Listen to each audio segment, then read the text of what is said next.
Hello and welcome back to Tip TV. It is the CEO slot and it gives me great pleasure to introduce onto the show today Andrew Pearson, who is CEO of LightwaveRF. How are you today, Andrew? I'm good, thank you for having me, Matt. Absolute pleasure. Now, we were talking off air, I'm a bit of a geek, so it gives me great pleasure to have you on today and to talk about your company. But for our viewers that aren't aware of what LightwaveRF do, can you just explain and give us an overview of the company? Yes, so LightwaveRF is an Internet of Things company, but the Internet of Things is a very wide arena. Specifically, we're a smart home company. I think we're the UK's kind of best kept secret in smart home. Not very many people, indeed not enough people, have heard of us yet. But we have a range of devices, power devices such as sockets, lighting devices such as switches and dimmers, and heating devices such as thermostats and radiator valves. We have 80 or so of those devices. They're all controlled via an app on a smartphone and all mediated, by which I mean we collect data and we send and receive commands through a cloud platform. So we are a mixture of a hardware, software-based company. We have 40,000 customers, 25,000 or so of those are in the UK here, and we're at the beginning really of a revolution, I believe, in smart home technology, and we're a pioneer. Fantastic. So it is basically hardware, the likes of light switches, etc., being controlled by an app. Correct, yes. So I can sit there and switch on and off my lights in my house and outside my house, I assume. You can, yes, anywhere where you are using an app or indeed an interface on the web through a laptop or wherever, you can control your heating, lighting and power. In the future we'll have security capabilities as well, so cameras and alarms and so on. That lies on our future product roadmap. But heating, lighting and power is a great place to start. You know, we have the widest range of anybody in the marketplace. We've some competitors, both small and large, but none of them have the breadth and depth in terms of the range of heating, power and lighting that we have. There's three reasons I think why people are interested in this right now. One is lifestyle, aspirational. And it's great to be able to do something innovative and creative and different and new with your house. It impresses your friends and family. And you mentioned that you're a tech geek, so maybe that appeals to you. Then there is the quality of life aspect. You know, really the company exists to make people's lives better. That's you know, our founder, whose background is actually in disability technology. That was his motivation, and that's the center, the why, if you like, of our company, why we exist. And then there's the energy aspects, both from the perspective of savings, controlling your heating and not spending too much money on electricity and gas, and also the conservation aspect. You know, most of us believe that that's important for our planet, and being able to do something about that, albeit small, I think is important to people. So there are three areas of interest, of value, if you like, for consumers. But we're in a very early market. You know, there are 16 million households in the UK.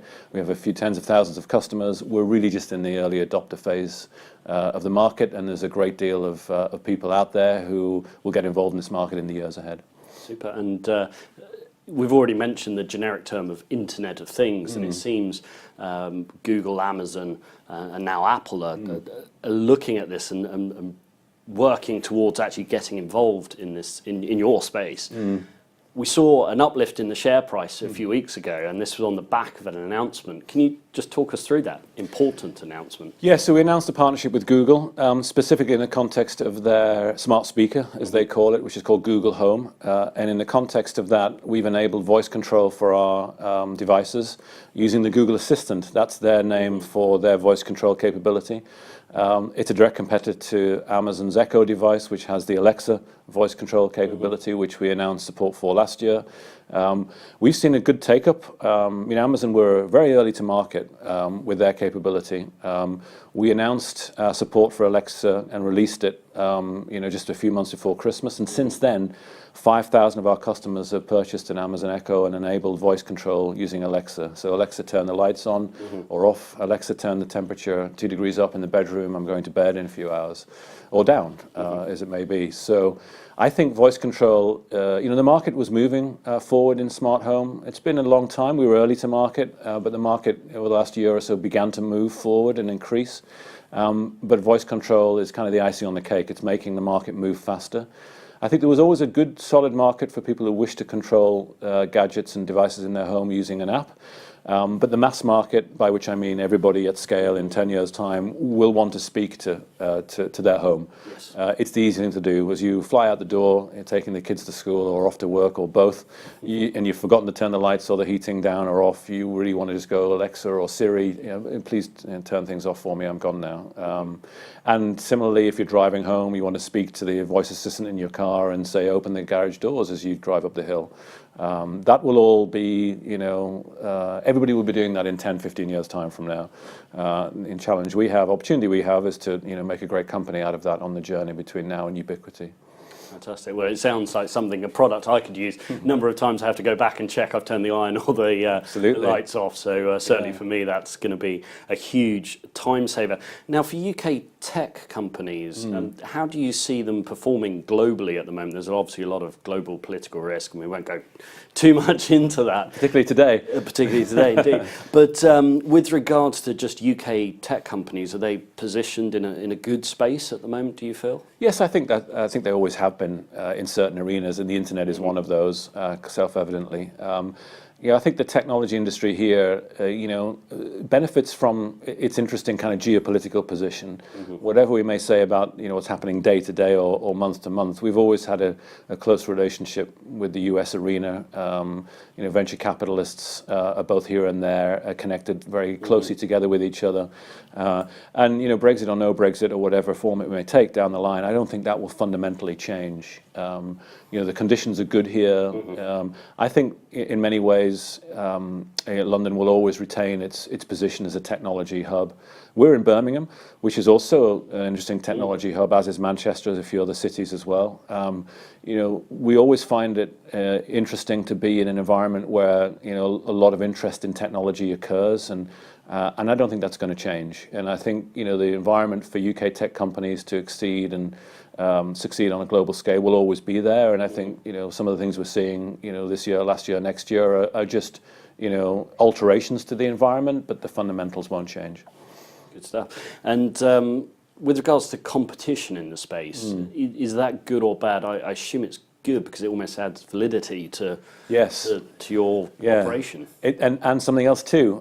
We have some big competitors with some very deep pockets who are educating the consumer market. It's wonderful to turn on my TV and watch British Gas spend a lot of money through their Hive division on educating the great British public, who then come and buy our products. And theirs too.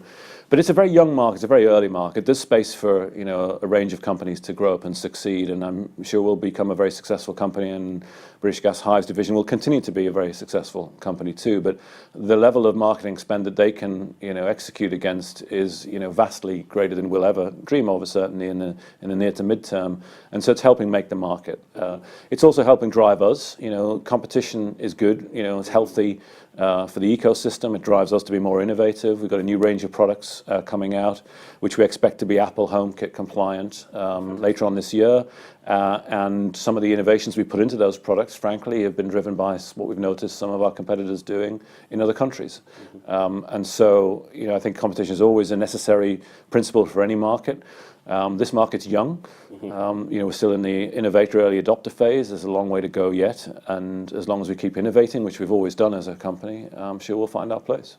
And without putting you on the spot too much, do you think Google, Amazon, or Apple may look at your company and say, well, actually, we can pick up a lot of expertise for them at quite a small price? Do you think there could be takeover potential further down the line? I think that's a possibility in the mid to long distance. That's not something I think about every day. The interesting thing about Amazon, Google, and Apple for us is that they're ecosystems. Each of them has different characteristics, but obviously they share one significant characteristic, which is immense scale. But if you look at each one of them in turn, just very briefly, Apple is a company that only really brings to market devices which are universal, by which I mean they're globally applicable. Heating, lighting, and power differs country by country. Yeah, there are similarities. We could take our core IP and we could create sockets and switches for the US market, for example. I mean, we'll do that in the years ahead. But they are different. They look and feel differently, the voltage is different, some of the fundamentals are different. So we don't believe Apple will build a range of 80 or so devices like us for heating, lighting, and power, because they'll have to do it with differences country by region, and that's not, historically at least, what Apple have done. Google we see as an influence type of channel for us, partnership for us. Their business is advertising-driven revenues through search fundamentally, and voice is just a new mechanism, a future mechanism for them for the same type of business model.